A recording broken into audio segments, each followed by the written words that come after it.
ప్రజల్ని ఈజీగా నమ్మించాను, మిమ్మల్ని పదవిలో కూర్చోబెట్టాను. కానీ మీ పరిపాలనతో మీరు మళ్లీ వ్యతిరేకతను తెచ్చుకున్నారు. ఇప్పుడేం చేద్దాం?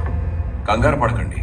అంతకుముందు రాజకీయ నాయకులు మీలా కాదు, ప్రజల్ని పెద్దగా పట్టించుకునేవారు కాదు. కానీ మీరు మీతో పాటు ప్రజల్ని కూడా అవినీతి పరులుగా మార్చేశారు. That's good.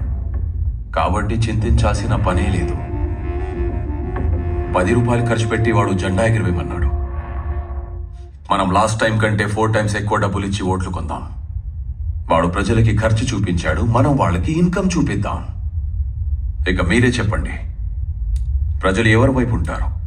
మన వైపా, వాడి వైపా? మన వైపే. అవినీతి డబ్బుని బయటికి తీయండి సార్. మనం వీధి కుక్కలకు ఎముకలు బిస్కెట్లు ఎలా విసిరేస్తామో అలాగే కుక్కల్ నక్కల్ లాంటి జనాలకి మీరు డబ్బులు విసిరేయండి.